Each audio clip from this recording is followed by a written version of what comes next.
ಗ್ರಾಮದ ಆರಾಧ್ಯ ದೈವ ತಾಯಿ ಲಕ್ಷ್ಮೀ ಮಾತೆಯನ್ನ ಸ್ಮರಣೆ ಮಾಡಿ ಶ್ರೀ ಲಕ್ಷ್ಮೀ ದೇವಿಯ ಮಹದ್ವಾರದ ಕಳಸಾರೋಹಣ ಹಾಗೂ ಜಾತ್ರಾ ಮಹೋತ್ಸವ ಸಮಾರಂಭದ ದಿವ್ಯ ಸಾನ್ನಿಧ್ಯವನ್ನು ವಹಿಸಿರ್ತಕ್ಕಂಥ ಮದ್ದಾನಿ ಮಹಾರಾಜರಲ್ಲಿ ಅತ್ಯಂತ ಭಕ್ತಿಯಿಂದ ಮಣಿದು ಸಾನ್ನಿಧ್ಯ ವಹಿಸಿರ್ತಕ್ಕಂಥ ಶ್ರೀ ವೇದಮೂರ್ತಿ ವಿರೂಪಾಕ್ಷ ವಿಸ್ತೃತ ಗುರುಗಳಲ್ಲಿ ಮಣಿದು ಈ ಕಾರ್ಯಕ್ರಮದ ನೇತೃತ್ವ ವಹಿಸಿರ್ತಕ್ಕಂಥ ಈ ಗ್ರಾಮದ ಹಿರಿಯರು ಆತ್ಮೀಯರಾದ ಶ್ರೀ ಸೋಮಲಿಂಗೌಡ ಪಾಟೀಲ್ರೇ, ಸಮಯದ ಅಭಾವ ಇರೋದ್ರಿಂದ ಹಿರಿಯರಾದ ಭೀಮಣ್ಣ ಕೌಲಿಗೆ ಅವರೇ, ವೇದಿಕೆ ಮೇಲೆ ಉಪಸ್ಥಿತಕ್ಕಂಥ ಎಲ್ಲ ಗೌರವಾನ್ವಿತ ಹಿರಿಯರೇ, ಬಂಧುಗಳೇ, ಆತ್ಮೀಯರೇ, ತಾಯಿಯಂದ್ರೆ, ನಿಮ್ಮ ತಾಳ್ಮೆಯ ಪರೀಕ್ಷೆಯನ್ನು ನಾವೆಲ್ಲ ಮಾಡಬಾರ್ದು. ಬೆಳಗ್ಗೆ 8 ಗಂಟೆಗೆ ಬಂದಿದ್ರೆ ಅದರಲ್ಲಿ ವಿಶೇಷವಾಗಿ ಎಲ್ಲ ತಾಯಿಯಂದರು ಸೋದರಿಯರು ಕಳಸವನ್ನ ಹೊತ್ತುಕೊಂಡು ಆ ಮಹದ್ವಾರದ ಉದ್ಘಾಟನೆಯಲ್ಲಿ ಪಾಲ್ಗೊಂಡಿದ್ರೆ ಆ ತಾಯಿಯ ಕೃಪೆಯ ದಯೆ ನಿಮ್ಮೆಲ್ಲರ ಮೇಲೆ ಇರಲಿ ಅಂತ ಹೇಳಿ ನಾವೆಲ್ಲ ಕೂಡಿ ಪ್ರಾರ್ಥನೆ ಮಾಡಿ ಇವತ್ತು ಬಹಳ ಸಂಭ್ರಮದಿಂದ ಈ ಗ್ರಾಮದ ಬಹುದಿನಗಳ ಕನಸು ನನಸಾಗಿದೆ.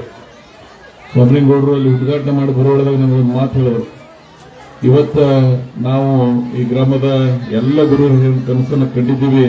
ಆ ತಾಯಿ ಲಕ್ಷ್ಮೀ ಮಾತೆಯ ಆಶೀರ್ವಾದದಿಂದ, ಇಂಥ ಗುರುವರರ ಆಶೀರ್ವಾದದಿಂದ ಇವತ್ತು ನನಸಾಗಿದೆ ಅಂತೇಳಿ ಅಂತ ಒಂದು ಕನಸು ನನಸಾದ ದಿವಸ ನಾವೆಲ್ಲ ಇಲ್ಲಿ ಕೂಡಿದ್ದೀವಿ. ಈಗಾಗಲೇ ಧನರಾಜ್ ಭುಜಗುಂಡ್ ಅವರು ಈ ಕಾರ್ಯಕ್ರಮದ ಬಗ್ಗೆ, ಈ ಗ್ರಾಮದ ಬಗ್ಗೆ, ಈ ಭಾಗದ ಬಗ್ಗೆ ಅನೇಕ ಮಾತುಗಳನ್ನು ಆಡಿದ್ದಾರೆ. ನಾನು ಹೆಚ್ಚಿಗೆ ಮಾತನಾಡಿದ್ರೆ ಶೆಣಗಿ ಅವರು ಪ್ರಾಸ್ತಾವಿಕವಾಗಿ, ನಾದವರು ಬಹಳ ಕಾರ್ಯಕ್ರಮದ ಬಗ್ಗೆ ಹೆಚ್ಚಿಗೆ ಮಾತನಾಡಿದರೆ, ಎಲ್ಲಕ್ಕಿಂತ ಮುಖ್ಯವಾಗಿ ಒಬ್ಬ ಶಿಕ್ಷಕರು ನಿಮ್ಮೆಲ್ಲ ಟ್ರಾನ್ಸ್ಫರ್ಗೊಂಡು ಈ ಗ್ರಾಮದ ಮೇಲಿನ ಅಭಿಮಾನವನ್ನ, ಈ ಭಾಗದ ಅಭಿಮಾನದ ಮಾತುಗಳನ್ನು ಆಡಿದ್ದಾರೆ. ನಾನು ಹೆಚ್ಚಿಗೆ ಮಾತನಾಡಿದ್ರೆ ಇನ್ನೊಮ್ಮೆ ಬಂದಾಗ ಮಾತನಾಡೋಣ. ಸಮಯದ ಪ್ರಜ್ಞೆ ಇರೋದ್ರಿಂದ ನಾನು ಎರಡು ಬರಗುಡಿ ಗ್ರಾಮದ ಈ ಪರಂಪರೆಯನ್ನ, ಈ ಗ್ರಾಮದ ಎಲ್ಲ ಗುರು ಹಿರಿಯರು ಬಹಳ ಸೂಕ್ಷ್ಮವಾಗಿ ನೀವೆಲ್ಲ ಬದುಕಿದ್ದೀರಿ. ಧನರಾಜ್ ಭುಜಗುಂಡ್ ಅವರು ಒತ್ತಿ ಹೇಳೋದೇನೆಂದ್ರೆ, ಇಲ್ಲಿ ಶಾಂತಿಗೆ ಬಹಳ ಮಹತ್ವವನ್ನು ಕೊಡಬೇಕಾಗಿದೆ. ದಯವಿಟ್ಟು ತಾವೆಲ್ಲ ಆ ಶಾಂತಿಗೆ ಮಹತ್ವ ಕೊಡ್ತಕ್ಕಂಥ ಪ್ರಯತ್ನ ನಿಮ್ಮಿಂದ ಆಗಲಿ ಅಂತ ಹೇಳಿ ನಾನು ಆಶಿಸಿ, ಹಾಗೆಯೇ ಈ ಗ್ರಾಮದ ಶಿರೋಭಿವೃದ್ಧಿಯಲ್ಲಿ ಕರ್ನಾಟಕ ಸರ್ಕಾರದ ಮುಖಾಂತರ ಭೀಮೆಯ ದಡದಲ್ಲಿ ನಾವೆಲ್ಲ ಹುಟ್ಟಿದ್ದೀವಿ. ಭಗವಂತ ನಮಗೆ ವಿಶಾಲವಾದಂತಹ ಈ ಪ್ರದೇಶದಲ್ಲಿ ಅನೇಕ ಯೋಜನೆಗಳನ್ನ ಈ ಪ್ರದೇಶಕ್ಕೆ ತರ್ತಕ್ಕಂಥ ಪ್ರಯತ್ನವನ್ನು ಮಾಡಿದ್ದೀವಿ. ನಾವು ಇವತ್ತು ಯಾರಿಗಾದ್ರೂ ಅದರ ಉಪಕಾರ ಸ್ಮರಣೆಯನ್ನು ಮಾಡಬೇಕಾದ್ರೆ ಅದು ಈ ರಾಜ್ಯದ ನಮ್ಮೆಲ್ಲರ ಕಣ್ಮಣಿ ಸನ್ಮಾನ್ಯ ಮುಖ್ಯಮಂತ್ರಿ ಇರ್ತಕ್ಕಂಥ ಸಿದ್ದರಾಮಯ್ಯನವ್ರನ್ನ ನಾನು ನೆನಪಿಸಬೇಕಾಗ್ತದೆ. ಇಷ್ಟು ದೊಡ್ಡ ಪ್ರಮಾಣದ ಯೋಜನೆಗಳನ್ನ ಈ ಪ್ರದೇಶದಲ್ಲಿ ಮಾಡಲಿಕ್ಕೆ ಅವಕಾಶವನ್ನು ಮಾಡಿಕೊಟ್ಟಿದ್ದಾರೆ. ಹಾಗೆಯೇ ಘನ ಸರ್ಕಾರದ ಅನೇಕ ಮಂತ್ರಿಗಳು ಸಹಿತ ಈ ಭಾಗದ ಅಭಿವೃದ್ಧಿಗೆ ಸಹಾಯ ಸಹಕಾರವನ್ನು ಮಾಡಿದ್ದಾರೆ. ಅಷ್ಟೇ ಅಲ್ಲ, ಈ ಭಾಗದಲ್ಲಿ ಹೊಸದಾಗಿ ಆ ಪಬ್ಲಿಕ್ ಸ್ಕೂಲ್, ಅದರ ಬಗ್ಗೆ ಬಹಳ ಸವಿಸ್ತರವಾಗಿ ದುಂಡು ಅವರು ಹೇಳಿದ್ರು. ಬಹುತೇಕ ನಿಮ್ಮ ಅದನ್ನ ಪ್ರಾರಂಭ ಆದ್ರೂ ಗೊತ್ತಾಗ್ತದೆ ಅದರ ಮಹತ್ವ ಏನನ್ನೋದು. ಬಹುತೇಕ ನಿಮ್ಮ ಮಕ್ಕಳಿಗೆ ಅದರ ಉಪಯೋಗ ಆಯಿತು ಅಂದ್ರೆ ಈ ಭಾಗ ಶೈಕ್ಷಣಿಕ ಪ್ರಗತಿ ಆಗಕ್ಕೆ ಸಾಧ್ಯ ಆಗ್ತದೆ ಅಂತಕ್ಕಂಥ ಮಾತನ್ನ ಹೇಳಿ ನಾನು ಹೆಚ್ಚಿಗೆ ಮಾತನಾಡಿದ್ರೆ, ಇನ್ನೊಂದು ಸಂದರ್ಭದಲ್ಲಿ ಬಹಳ ಸೂಕ್ಷ್ಮವಾಗಿ ನಾನು ಗಮನಿಸಿದ ಇಡೀ ಕಾರ್ಯಕ್ರಮದಲ್ಲಿ ತಾವೆಲ್ಲರೂ ಕೂಡಿ ಈ ಒಂದು ಕಾರ್ಯಕ್ರಮದಲ್ಲಿ ಪಾಲ್ಗೊಂಡಿದ್ರೆ, ಹಾಗೆ ಸೌಹಾರ್ದತೆಯಿಂದ ಹಿಂದೂ ಮುಸ್ಲಿಂ ಕೂಡಿ ಈ ದೇಶ ಬದುಕಬೇಕಾಗ್ತದೆ. 140 ಕೋಟಿ ಜನ. ಒಂದು ಮಾತನ್ನ ಬಹಳ ಸಂದರ್ಭದಲ್ಲಿ ಹೇಳಿದ್ದೇನೆ, ಇಡೀ ಪ್ರಪಂಚದಲ್ಲೇ ಭಾರತ ಬಹಳ ವಿಭಿನ್ನವಾದಂತಹ ರಾಷ್ಟ್ರ ಇದೆ. ಈ ರಾಷ್ಟ್ರದ ಸ್ವಾಭಿಮಾನ, ಪ್ರೀತಿ, ವಿಶ್ವಾಸ, ಸಹಬಾಳ್ವೆ ಅದು ಗ್ರಾಮೀಣ ಪ್ರದೇಶದಲ್ಲಿ ಮಾತ್ರ ಕಾಣಲಿಕ್ಕೆ ಸಾಧ್ಯ ಆಗ್ತದೆ. ಇವತ್ತು ನಗರ ಪ್ರದೇಶದಲ್ಲಿ ಪ್ರೀತಿ ವಿಶ್ವಾಸ ಸಾಧ್ಯ ಇಲ್ಲ. ಅಂತ ಒಂದು ವಿಶೇಷವಾದಂತಹ ಬದುಕು ನಮ್ಮ ಗ್ರಾಮೀಣ ಭಾಗದಲ್ಲಿದೆ. ಅದಕ್ಕಾಗಿಯೇ ಗಾಂಧೀಜಿಯವರು ಈ ದೇಶದ ಅಭಿವೃದ್ಧಿ, ಗ್ರಾಮೀಣ ಭಾಗದ ಅಭಿವೃದ್ಧಿಯಲ್ಲಿ ಈ ದೇಶದ ಅಭಿವೃದ್ಧಿಯನ್ನು ಕಂಡಿದ್ದಾರೆ. ಇಲ್ಲಿ ಅನೇಕ ಯೋಜನೆಗಳನ್ನ ಕೊಡತಕ್ಕಂಥ ಈ ಪ್ರಾಮಾಣಿಕ ಪ್ರಯತ್ನ ನಾನು ಯಾಕೆ ಮಾಡ್ತಾ ಇದ್ದೀನಿ ಅಂದ್ರೆ, ಈ ಪ್ರದೇಶದ ಜನ ನನಗೆ ಬಹಳ ಸುದೀರ್ಘ ರಾಜಕಾರಣದಲ್ಲಿ ಆಶೀರ್ವಾದವನ್ನ ಮಾಡಿದ್ರೆ ಅದರ ಋಣವನ್ನು ಮುಟ್ಟಿಸ್ತಕ್ಕಂಥ ಪ್ರಾಮಾಣಿಕ ಪ್ರಯತ್ನ ನಾವೆಲ್ಲರೂ ಕೂಡಿ ಮಾಡೋಣ ಅಂತಕ್ಕಂಥ ಮಾತನ್ನು ಹೇಳಿ ಒಂದು ಕೆಲಸ ಉಳಿದು, ಮೊನ್ನೆ ಫ್ಲಡ್ ಬಂತು, ಬಹಳ ಜನರಿಗೆ ಬೆಳೆ ಹಾನಿ ಆಯಿತು, ಜನರಿಗೆ ಅನಾನುಕೂಲ ಆಯಿತು. ಅವುಗಳನ್ನ ಪರಿಹರಿಸತಕ್ಕಂಥ ಅನೇಕ ಯೋಜನೆಗಳನ್ನ ಮಾಡ್ತಾ ಇದ್ವಿ. ಹಾಗೆ ಇನ್ನು ಮುಂದಿನ ದಿನಮಾನದಲ್ಲಿ ನಾನು ಇನ್ನೊಂದು ಈ ಗ್ರಾಮಕ್ಕೆ ವಿಶೇಷವಾದಂತಹ ಯೋಜನೆಯನ್ನ ಕೊಡಬೇಕು ಅಂತಕ್ಕಂಥ ಒಂದು ಕಳಕಳಿಯನ್ನು ಇಟ್ಟುಕೊಂಡಿದ್ದೀನಿ. ಭೀಮೆಯ ದಡದಲ್ಲಿ ಇನ್ನು 13 ಗ್ರಾಮಗಳದಾವೆ.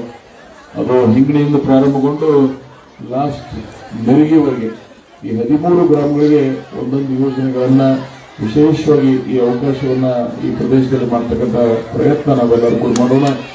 ಮತಾನಿ ಮಹಾರಾಜರು ಬಹಳ ಸಂತೋಷ. ಅವರ ನಮಗೆ ಭಯ ಬಂದಿತ್ತು ಅಲ್ಲಿ ಸಿಕ್ಕರ ಮೇಲೆ ಇರೋಳದಾಗ.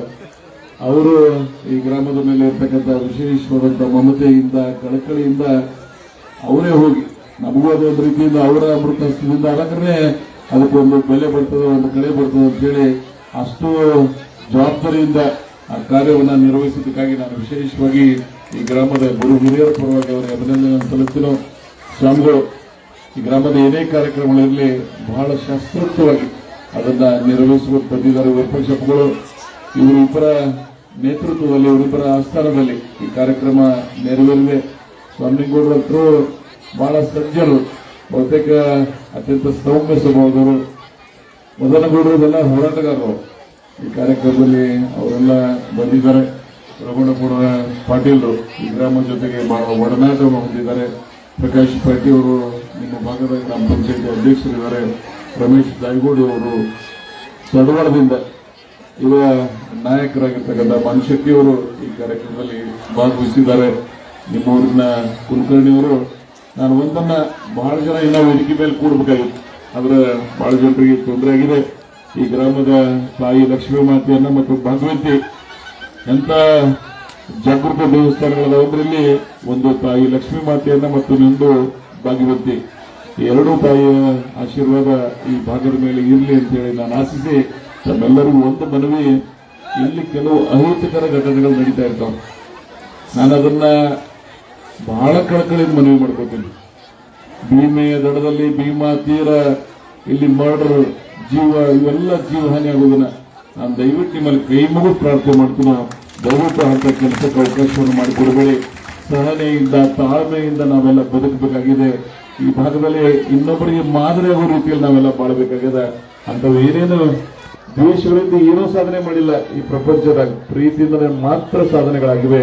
ಅದಕ್ಕಾಗಿ ಇಲ್ಲೇನು ವ್ಯಾಜ್ಯಗಳಾಗಿವೆ ಕೆಲವೇ ದಿನಗಳಿಂದ ನಾನು ಕೇಳಿ ಬಹಳ ನೋವಾಯ್ತು. ದಯವಿಟ್ಟು ನಿಮ್ಮಲ್ಲಿ ಕಳಕಳಿ ಪ್ರಾರ್ಥನೆಯನ್ನು ಮಾಡ್ಕೊತೀನೋ. ಅಂತವು ಯಾವಕ್ಕೂ ಸಹಿತ ಅವಕಾಶವನ್ನು ಕೊಡಬೇಡಿ.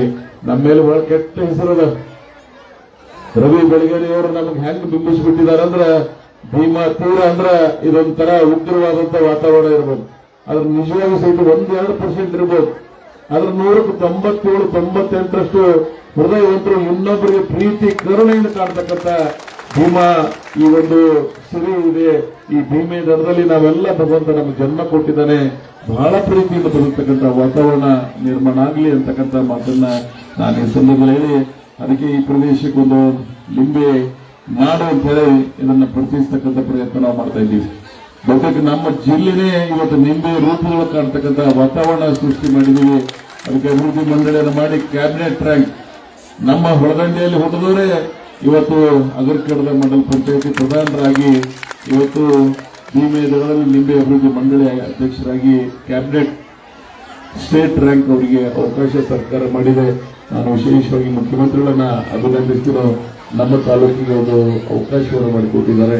ಅಷ್ಟೇ ಅಲ್ಲ, ಅನೇಕರು ಹಾಗೆ ಪ್ರವಚನವನ್ನ ನಾನು ಕೇಳಿದೆ. ಎಷ್ಟು 19 ದಿನದಿಂದ ಬಹಳ ಬಹಳ ಕಳಕಳಿಯಿಂದ ಅವರ ಪ್ರವಚನಗಳನ್ನು ಮಾಡಿದ್ದಾರೆ. ಹಾಗೆ ಇವತ್ತು ಜಾತ್ರೆ ಇವತ್ತೆಷ್ಟಿಗೆ ಬಂದಿದ್ರಿ ಇನ್ನ ರಾತ್ರಿ ಆಟಿರ್ತಾರೆ. ನಾನು ಲಕ್ಷ್ಮೀ ಮಾತೆಯನ್ನ ಹಿಂದಿನ ಇತಿಹಾಸವನ್ನ ಅಪ್ಪಗಳು ನಾನು ಹೇಳಿದ್ರು. ಇನ್ನ ರಾತ್ರಿ ಬಹಳ ದೊಡ್ಡ ಪ್ರಮಾಣದಲ್ಲಿ ಇಲ್ಲಿ ಜಾತ್ರೆಯನ್ನು ಆಗ್ತದ. ಆ ತಾಯಿಯ ಆ ಶಕ್ತಿಯ ಮಹಿಮೆ ಅಲ್ಲದ ಇಷ್ಟೆಲ್ಲ ಕಾರ್ಯಕ್ರಮ ಯಶಸ್ವಿ ಆಗಿದ್ರೆ ಪಾಪ ಏನೋ ಮಹದ್ವಾರ ಕಟ್ಟಿದ್ರೆ ಅವ್ರಿಗೆ ನಾವು ಸನ್ಮಾನ ಮಾಡಿದ್ವಿ. ಇಬ್ರು ಜಮಖಂಡಿಯಿಂದ ಬಂದು ಇಲ್ಲಿ ಕಟ್ಟಿದ್ದಾರೆ. ನಾನು ಅವರಿಗೂ ಸಹಿತ ತಾಯಿಯ ಆಶೀರ್ವಾದ ಆ ಇಬ್ಬರ ಮೇಲೆ ಇರಲಿ ಅಂತ ಹೇಳಿ ಪ್ರಾರ್ಥನೆ ಮಾಡಿ, ಇಂಥ ಯಾರ್ಯಾರು ಒಳ್ಳೆ ಕಾರ್ಯಗಳನ್ನು ಮಾಡಿದ್ದಾರೆ, ಅದಕ್ಕೆ ಯಾರ್ಯಾರು ದಾನ ಧರ್ಮ ಮಾಡಿದ್ದಾರೆ. ನಾನು ಕೇಳಿದೆ ಎಷ್ಟು ಖರ್ಚಾಯ್ತು ಅಂತೇಳಿ. ಒಂದು 15-20 ಲಕ್ಷ ರೂಪಾಯಿ ಬಹುತೇಕ ನಮ್ಮಲ್ಲಿ ಶಕ್ತಿ ಕೊಟ್ಟಿದ್ದಾನೆ ಈ ಸಲ. ಅದಕ್ಕಾಗಿ ಆ ತಾಯಿಯ ದಯದಿಂದ ಇವತ್ತು ಯಾರ್ಯಾರ ದಾನ ಧರ್ಮ ಮಾಡಿದ್ರಿ ನಾನು ಅವರಿಗೂ ಸಹಿತ ಲಕ್ಷ್ಮೀ ಮಾತೆ ಆಶೀರ್ವಾದ ಆ ಕುಟುಂಬಗಳ ಮೇಲೆ ಅವರೆಲ್ಲ ಹಿರಿಯರ ಮೇಲೆ ಇರಲಿ ಅಂತ ಹೇಳಿ ಪ್ರಾರ್ಥನೆ ಮಾಡಿ ಇಲ್ಲಿ ಕೂಡಿರ್ತಕ್ಕಂಥ ಎಲ್ಲ ಗುರು ಹಿರಿಯರಿಗೆ ಇನ್ನೊಮ್ಮೆ ನನ್ನ ಅಭಿನಂದನೆಗಳು. ನನ್ನ ಕಾರ್ಯಕ್ರಮ ಮುಗಿದು ಇನ್ನೂ ಹೆಚ್ಚಿನ ಸಮಯ ಇರಬಹುದಾಗಿತ್ತು, ಆದರೆ ಇನ್ನೊಂದು 3-4 ಮದುವೆ ಅದಾವ. ನಾನು ಬೆಂಗಳೂರಿಗೆ ಹೋಗ್ಬೇಕಾಗಿದೆ ಮತ್ತು ಫಾರೆನ್ ಒಂದು ಅದ್ರದ್ದು ಬೈದು ಚರ್ಚೆ ಕೂಟ ಬೈದು ನಡೆದಿರಲಿ. ಬಟ್ ಒಟ್ಟಾರೆ ನಾವು ಒಂದು ಸಿದ್ಧಾಂತಗಳನ್ನ ಜೀವನದೊಳಗೆ ಅಳವಡಿಸ್ಕೊಂಡು ಬದುಕಿದೀವಿ. ಎಲ್ಲಿ ಹುಟ್ಟಿದೀವಿ, ಎಲ್ಲಿ ನೀತಿಯಿಂದಿದೀವಿ, ಎಲ್ಲಿ ಸಿದ್ಧಾಂತದಿಂದಿದೀವಿ, ಅದನ್ನೇ ಪ್ರತಿಪಾದನೆ ಮಾಡಿ ಬದುಕ್ತಕ್ಕಂಥ ಭೀಮೆಯ ದಡದಲ್ಲಿ ನಾವು ಹುಡುಗರಿದ್ದೀವಿ. ನಮಗೆ ಕ್ಷಣಕ್ಕೊಂದು ಬದಲಾವಣೆ ಮಾಡ್ತಕ್ಕಂಥ ಅವಕಾಶ ನಮ್ಮಲ್ಲಿಲ್ಲ, ಅದರ ಅಗತ್ಯತೆಯೂ ನಮಗಿಲ್ಲ. ನಾವು ಯಾವುದೇ ಸಿದ್ಧಾಂತಗಳನ್ನು ರೂಢಿಸಿಕೊಂಡು ಬದುಕಿದ್ದೀವಿ, ಆ ಸಿದ್ಧಾಂತದ ಮೇಲೆ ನಾವೆಲ್ಲ ಈ ಭಾಗದಲ್ಲಿ ಬಾಳಿ ಬದುಕೋಣ ಅಂತಕ್ಕಂಥ ಮಾತನ್ನು ಹೇಳಿ, ಒಟ್ಟಾರೆ ಈ ಪ್ರದೇಶದ ಅಭಿವೃದ್ಧಿಯಲ್ಲಿ ಕರ್ನಾಟಕ ಸರ್ಕಾರ ಈ ಹಿಂದಿನವರು ಅನೇಕ ಒಳ್ಳೆ ಕಾರ್ಯಗಳನ್ನು ಮಾಡಿದ್ದಾರೆ. ಈ ನನ್ನ ಊರಲ್ಲೂ ಸಹಿತ ಅನೇಕ ಒಳ್ಳೆ ಕಾರ್ಯಗಳನ್ನು ಮಾಡಿವೆ. ಮುಂದೂ ಸಹಿತ ಈ ಭಾಗದಲ್ಲಿ ಮುಂದಿನ ದಿನಮಾನಗಳಲ್ಲಿ ಈ ಭಾಗದ ಪ್ರತಿನಿಧಿಗಳು ಮಾಡಿ ಉದಿತಾವನರನ್ನ ಆಯ್ಕೆ ಮಾಡ್ತಕ್ಕಂಥ ಸಂದರ್ಭದಲ್ಲಿ ನೀವೆಲ್ಲ ಮಾಡಬೇಕು ಅಂತಕ್ಕಂಥ ಪ್ರಾರ್ಥನೆಯನ್ನು ಮಾಡಿ ಇಲ್ಲಿ ಕೂಡಿರ್ತಕ್ಕಂಥ ಎಲ್ಲ ಗುರು ಹಿರಿಯರಿಗೆ ನಾನು ಇನ್ನೊಂದು ಮನವಿ. ನಾನು ನೋಡಿದೆ ಎಲ್ಲರಿಗೂ ಪ್ರಸಾದ ಅಂತ ಬಹುತೇಕ ಅದು ಯಾರು ಹಂಚಿರಿ ಅವ್ರಿಗೂ ಸಹಿತ ನನ್ನ ಧನ್ಯವಾದಗಳು. ಆ ತಾಯಿಯವರು ಬೆಳಗ್ಗೆಯಿಂದ ಉಪವಾಸದರ ಅವ್ರಿಗೆ ತಾವು ಅವರ ಉಪವಾಸವನ್ನ ಗ್ರಹಿಸಿ ಕಾರಿಕ ಮತ್ತು ಚುರುಮುರಿ ಕೊಟ್ಟರೆ ನಾನು ನಿಜಕ್ಕೂ ಆ ಮನೋಭಾವನೆ ಇರಬೇಕು. ಯಾರಿಗೆ ಅವಶ್ಯಕತೆ ಏನದ ಅನ್ನೋದನ್ನ ತಿಳ್ಕೊಂಡು ಪೂರೈಸದೆ ನಮ್ಮ ನಾಗರಿಕ ಸಮಾಜದ ಧರ್ಮ ಮತ್ತು ಅಂತ ಕಾರ್ಯಕ್ರಮವನ್ನು ತಾವೇನು ಆಯೋಜಕರು ಮಾಡಿದ್ದೀರಿ. ನಿಮಗೆ ಮತ್ತು ಕಾರ್ಯಕ್ರಮಕ್ಕೆ ತಾಯಿಯಂದ್ರೆ ಬಂದ್ರೆ ಶೋಭ. ಹೆಂಗಂದ್ರೆ ಬೆಳಗ್ಗೆ ಇವತ್ತು ಒಂದೇ ಡ್ರೆಸ್, ಒಂದೇ ಕಲರ್ ಸಾರಿ ಸಿರಿಯನ್ನ ಬರೋ ರೀತಿಯಲ್ಲಿ ಉಟ್ಕೊಂಡು ತಲೆ ಮೇಲೆ ಹೂವ ಕಳಸ ಇಟ್ಕೊಂಡು ಇಡೀ ಲಕ್ಷ್ಮೀ ಮಾತೆಯ ಸೇವೆಯನ್ನ ಮಾಡಿದ್ದಾರೆ. ಆ ತಾಯಿಯಂದ್ರಿಗೆ ನಾವೆಲ್ಲರೂ ಕೂಡಿ ಕೈ ಮುಗಿದು ಅವರಿಗೆ ಅಭಿನಂದನೆಗಳನ್ನ ಸಲ್ಲಿಸಬೇಕಾಗ್ತದೆ. ಅವರಿಂದ ಈ ಕಾರ್ಯಕ್ರಮಕ್ಕೆ ಶೋಭೆಯನ್ನು ಬಂದಿದೆ, ಅವರಿಂದ ಈ ಕಾರ್ಯಕ್ರಮಕ್ಕೆ ಮೆರುಗನ್ನ ಬಂದಿದೆ ಅಂತ ತಾಯಿಯಂದ್ರ ಏನೋ ಒಂದು ವಿಶೇಷವಾದಂತಹ ಭಕ್ತಿಯಿಂದ ಈ ಕಾರ್ಯಕ್ರಮದಲ್ಲಿ ಭಾಗಿಯಾಗಿದ್ದಾರೆ.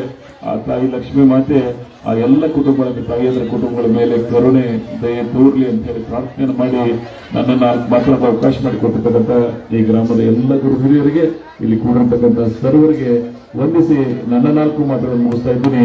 ಜೈ ಹಿಂದ್, ಜೈ ಕರ್ನಾಟಕ.